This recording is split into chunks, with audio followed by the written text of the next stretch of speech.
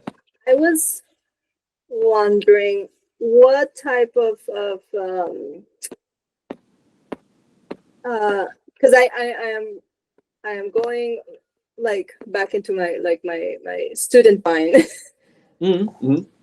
and trying to be like, I know which ones I choose, but I don't know if I maybe there's more, or maybe I haven't thought of Mhm. a guide basically Right. for the proportions that I'm not taking into account. Mm. So I always like to go back and recheck and see what are the landmarks that you would be, always paying attention in I order don't to. go crazy with proportions. I mean, there's certain really basic proportions that you always need to think about. I mean, I already mentioned that if the arms are just basically relaxed at the side of the body, that the fingertips come to about midway down the thigh. I always feel like I like to my personally, I like my characters to have slightly longer arms than that. So if I tweak it at all, I mean, you'll find that in the textbooks elsewhere. They'll talk about the Yeah. fingertips midway down the What thigh. why is it that you prefer the arms to be a little bit longer?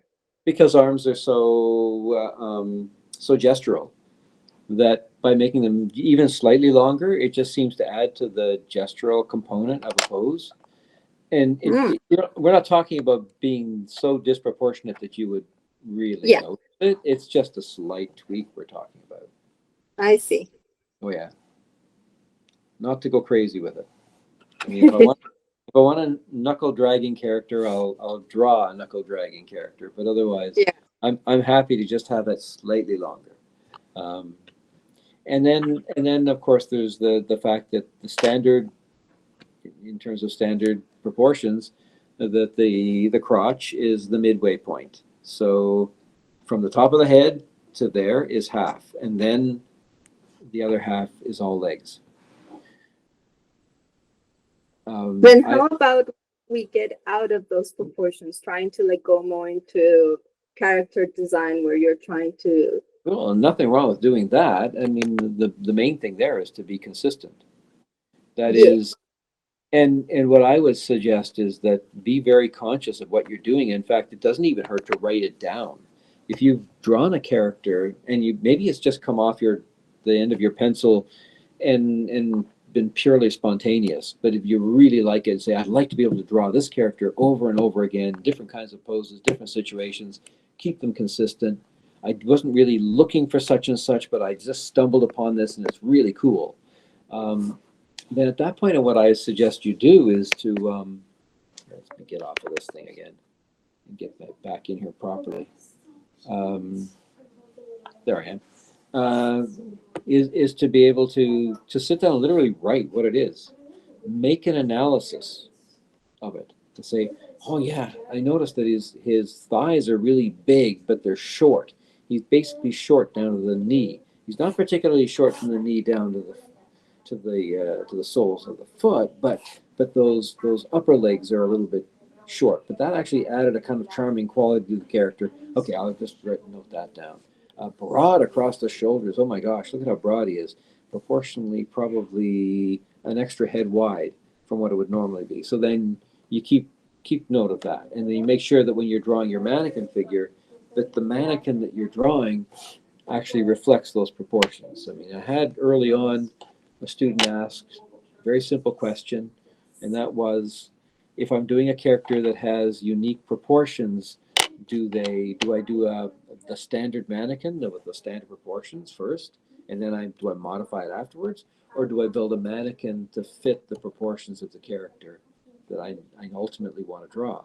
And for me, it's a no-brainer. Of course, you do the latter. Of course, you actually build a mannequin that is form fit to your character. Also less time consuming. It's way less consuming, and the thing is that the mannequin is there to fulfill a certain very specific function, and it can't do that if it's not of the proportions of the character that you're drawing. Ultimately, it becomes almost useless if you don't have the same proportions. Yeah. So, yeah. Just gonna look and see if I had anything like that there.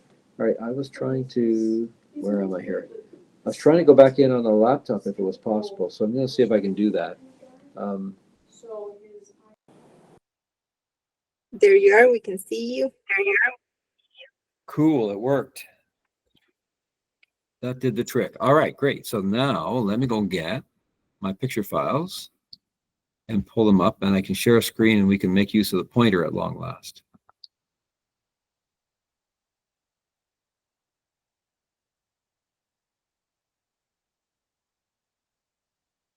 Maria was mentioning the rooftops exercise that we did. Mm-hmm. And I remember how difficult it was.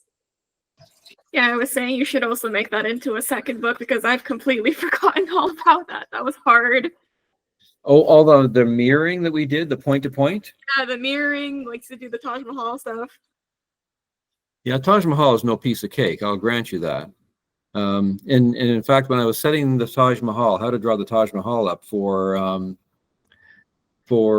the during the COVID time, it had to be online only. So that what I would usually do in 3 sets of demos, I had to do in 1 set of step-by-step drawings that I made. It ended up being something like 64 or 65 drawings. So so I dubbed it, yeah, how to draw the Taj Mahal in 65 easy steps. All right, pictures, please.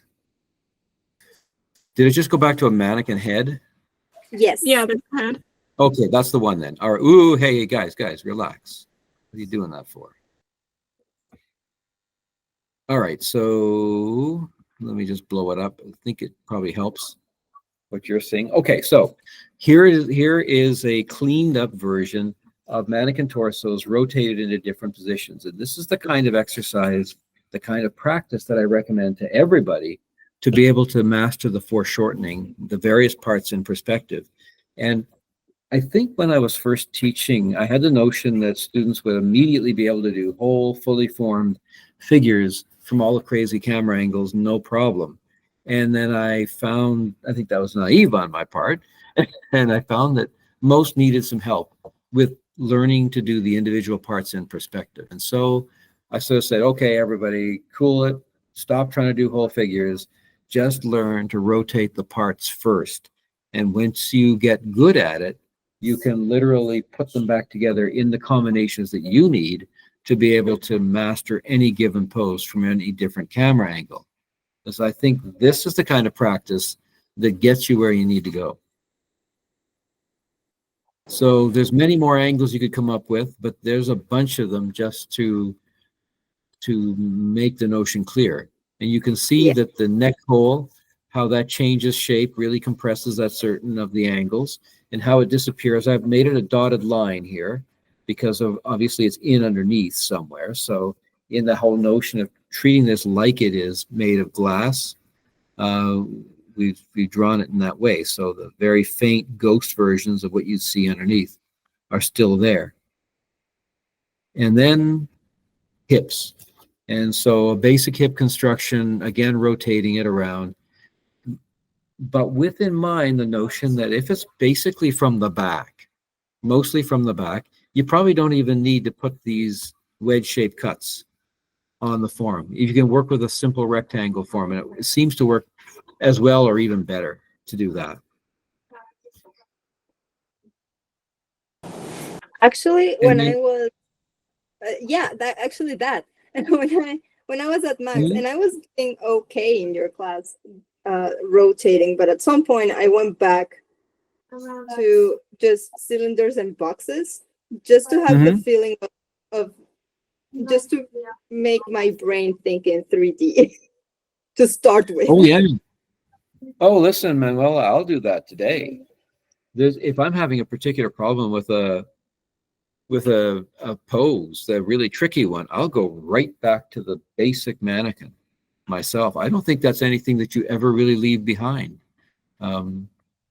Because the whole notion of simplifying the forms to be able to tackle those other bigger problems is going to be there forever. It's going to be a boon to you forever to be able to simplify the shapes and then resolve an issue that you're dealing with, and then go back and add the refinements to the shape that you need later on. It's such a classic methodology.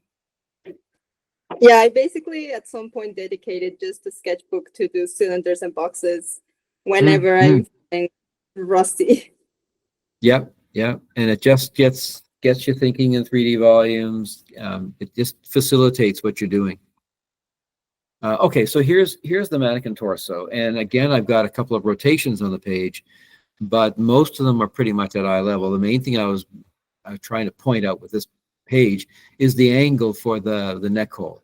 Now, we can talk about that as far as how it goes, how it works with the skeleton, and even if you were to add the musculature here, the trapezius, how it pushes up and rises up along here. So in a sense, what I've been saying to students, there's no back view on this page. Let me go back a couple of pages.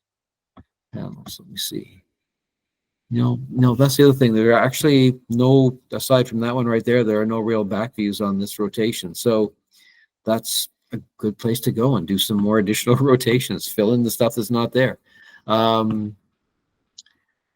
But this bit of a rise up across the back of the shoulders to allow for a specific angle for the neck, it's an important thing to keep in mind, because if you are building from a mannequin model and you want to have as I suggested, do the core of the body first, and then have the neck and the head flow out of it in the same way that you might have the arms and the legs flow out of it, then you need to have the angle right. If you had it flat across the top, if you treated this like it was a wine glass or something in it, just had a flat cylinder on it, then the problem that you'd have with that is that it just wouldn't feel natural.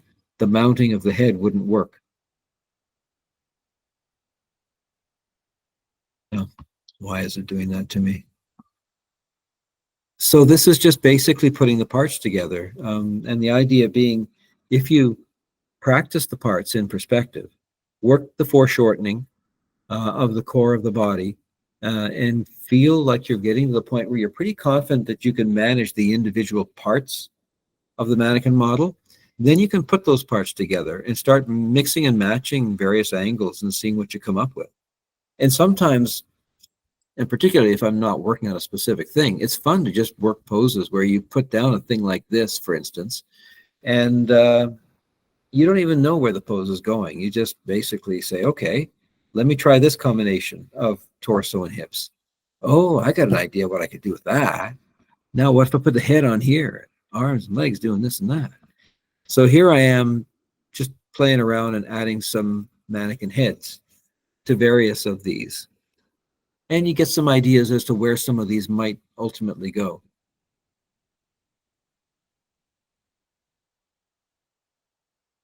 So it is a step-by-step process, but it's one that will get you the results. And if you're patient with it, it will bring versatility to your drawing.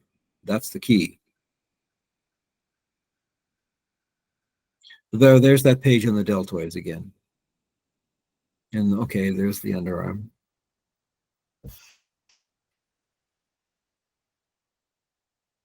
Yeah, some of these had come off of the ones that were earlier, the earlier studies. Okay, this is the whole thing about contrapposta, using that. So, I mean, I know this isn't strictly about foreshortening and the use of perspective with figures, but it's great to always review important things like this. So this is about avoiding stiffness in your figure drawing. And one of the best tricks used is to offset the shoulders, the angle of the shoulders and the hips. But you don't do it mindlessly either, because we are creatures of gravity. And so we tend to shift our weight from one leg to the other very naturally. And in this case, you've got a leg that is basically the load-bearing leg of the body coming almost straight down here. The other one can angle out in a much more relaxed way from the body, because it's really not carrying much weight at all. Then you have the angle of the shoulders versus the angle of the hips working for you. And it gives you this beautiful, long, gestural S-curve running through the figure. And that's going to give you lots of light. Here's the pelvis forward that I talked about. So in this case, there is equal weight on both legs. There is no single load-bearing leg involved here. And yet it still has a nice flow to it because we've pushed the hips forward a bit. And it's allowed for with the neck coming forward, the torso going in the other direction, hips gently forward, as they are here, you get that flow happening. And yeah, that's the other contrapposto example that we were looking at earlier. Again, the figure in perspective. There's the one with the grids again. Yeah, so this is, in a sense, if you compare these two with each other, this is the same low angle, except that taken from further away, where the camera is at a medium distance from the figure, whereas the next one is much closer in. And that's why the degree of exaggeration. It's a matter not just of how low the camera angle is, but how close the camera lens is to the viewer. And okay, so it's a lot of the same stuff we were reviewing before. Now I see the hips going forward. Yes. Hips forward, and on this one anyway, not so much this one here, but in that other one, yes.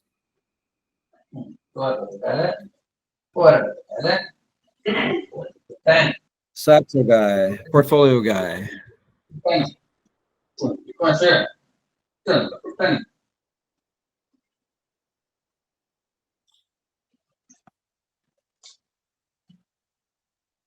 Oh yeah, this is a walking figure invoking that same notion of the contrapposto, the change up at the shoulders versus the hips. That gives it a nice natural feel. Well, the whole thing on walking figures here. Yeah, which it's one of the hardest things for me to make it look natural. And for example, on the one that on the one of the lady walking, her arms are basically straight, but there's something that make it look like they have movement in it. Part of it is the outer contour line and how the flares, where the flares are. But also look in particular, not so much this one, maybe a little bit on this one, but more on this one. Look at the subtle change of direction at the wrist. I see. So yeah, if there was no change of direction, that hand would come straight off like that, but it's not. It's dropping down a little bit. And that little bit of drop down is what gives it a little extra flow. And that's what I mean by these things can be subtle. They don't have to be extreme.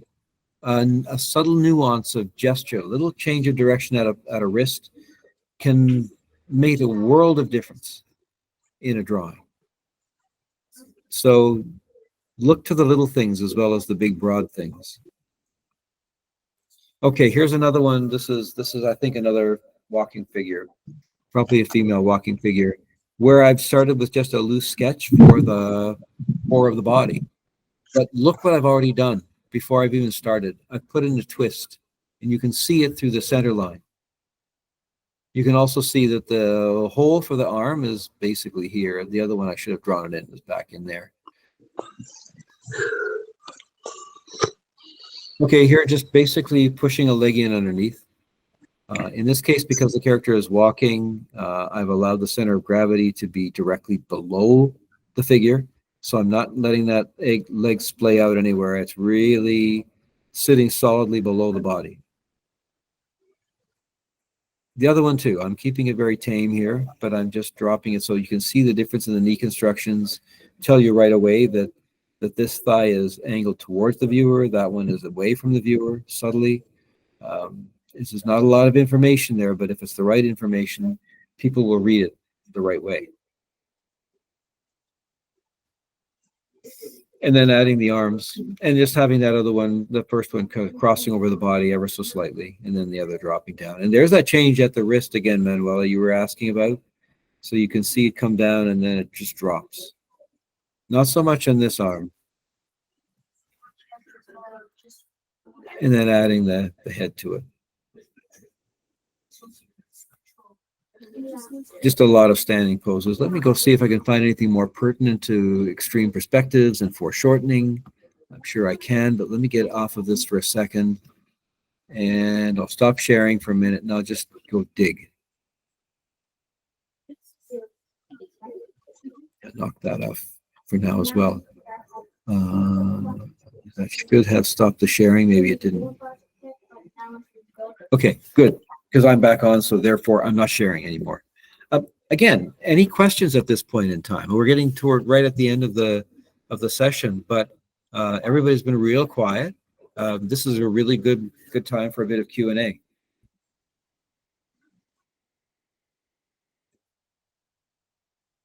Can't believe it's already 4 o'clock. How'd that happen?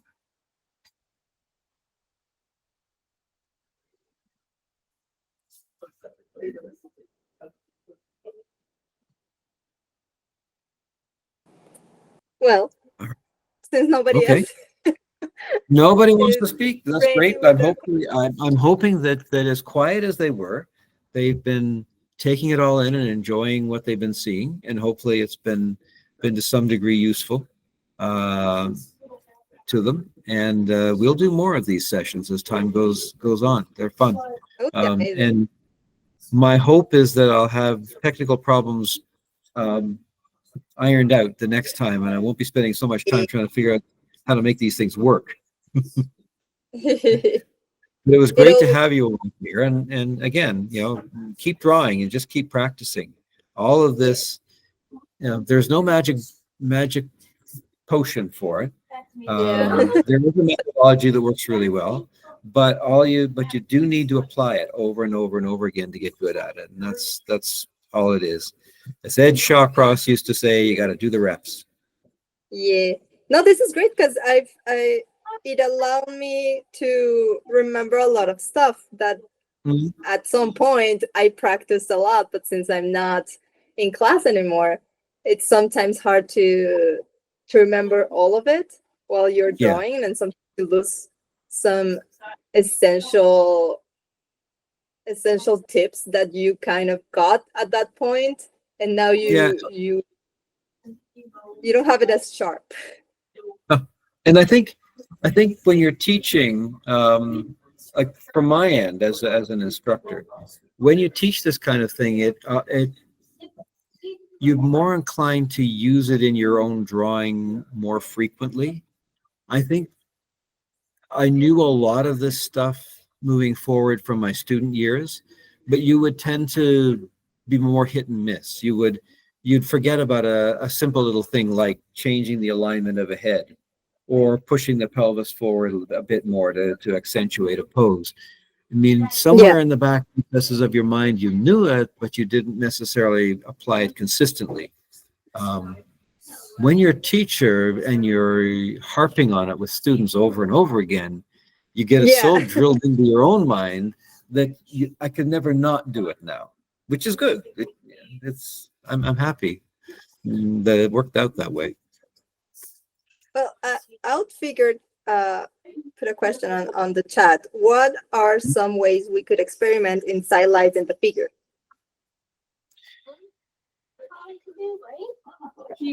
I think one of the best practices, and I know I harped on this to some degree in class, but I really like to stress it, is rotations. If you did work from a source, whether it was figures, a live people, or whether it was photo source, you're quite welcome. Then or whether it was just from your head, either way, if you then force yourself to rotate the same pose 2 or 3 times, the wonderful value of that is that it forces you to make a study of the original pose, a really deep, proper study of it, because you're not going to be able to rotate it successfully if you don't really understand it inside and out. And so it's a great discipline. And also, when you're doing that, you're typically using some of these more extreme camera angles as well, high and low angles, crazy 3/4 back angles. And when you do that, it's going to just naturally increase your versatility. You'll find that you'll be able to do those kinds of crazy camera angles as second nature after a while. But you have to push yourself to do it. You have to push those camera angles. And I know that I find that even many of the students who are get quite good at figure drawing tend to hesitate to push the rotations and crazy camera angles too much. They tend to hug the eye level a fair amount. So I would say be like a dog with a bone on that one. Say, I want to crack this. I want to get really good at drawing on all of these from every camera angle. So I'm just going to try all of these extreme angles all the time on poses. See a pose you like, say, oh, what would that look like from a 3/4 back low angle view? And then give it a shot. See what happens.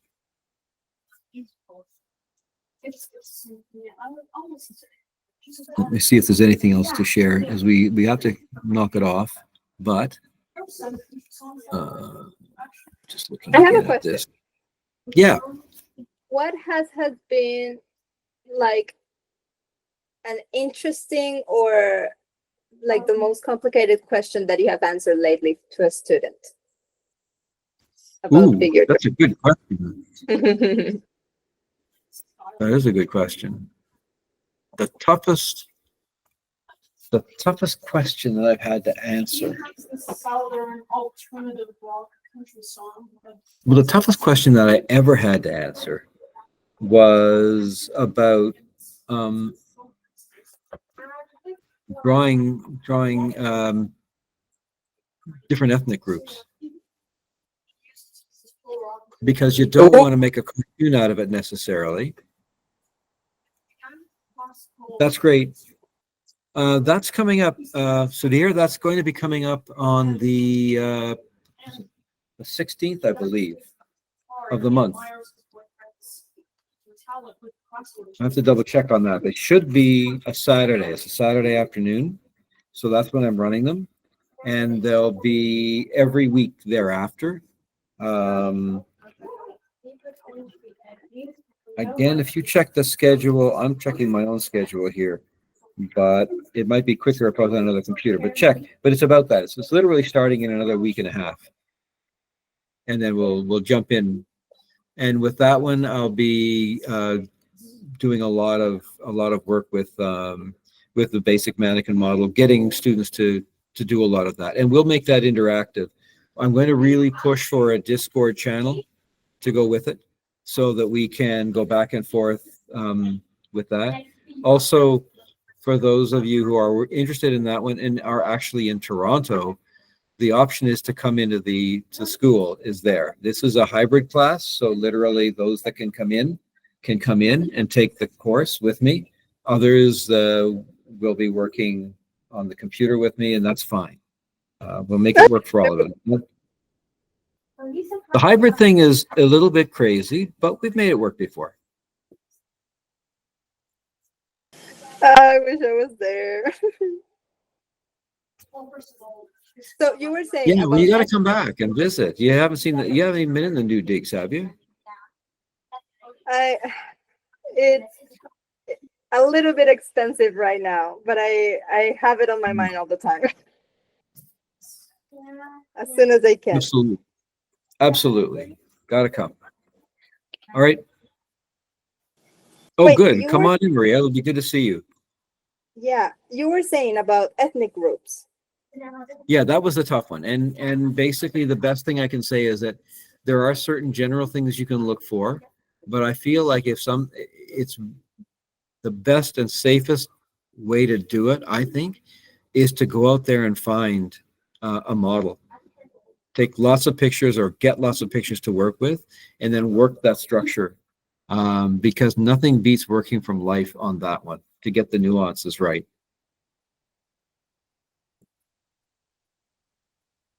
Because as far as I'm concerned, people come in like within any of the ethnic groups, people come in all just a huge range of looks and shapes and sizes, heads and individual features and so on. And so I think the best bet is to be able to nail it down is to work from life a lot for that.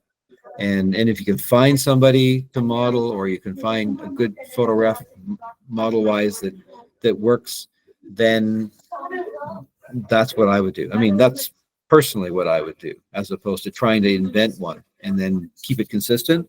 I would want to have that model for a thing like that. But I found that a very tough question to answer, because there's lots of layers to it. Yeah, you're right. You don't want to make like a caricature of No, it. exactly. And these days we have to be careful not to offend people, for heaven's sakes, you know. So Yes. in fact, it got to the point where you, as in children's books that were being done here. I mean, one of the other artists I knew was complaining that he was asked on the one hand to represent various groups, but at the same time he wasn't allowed to give them any of the features that might have worked with that group. So it's very strange. It's like they want to acknowledge the groups, but they don't want to actually draw characteristics in for those groups that Yeah. are Hard. distinctive. So you create these very homogeneous faces instead, and it's like, that Yeah. doesn't seem like a very satisfactory solution to the issue, not to me anyway. All right, I'm going to knock it off for Yeah. today. Great seeing you, Manuela. You stay in touch and Absolutely. throw some stuff at me. Yeah. Yes. I will Yeah, probably absolutely. be here then next Saturday. Oh, cool. Good. All right. So you guys have a great week, and hope to see some of you back for the actual workshop series when it's coming up. And keep an eye on it, because we're really aggressively gung-ho back into the workshops now, and there'll be all kinds of great workshops coming down the pike. Amazing. Good to see you. Thank you for Good to the see class. you. Well, good to almost see you anyway. All right. Take care.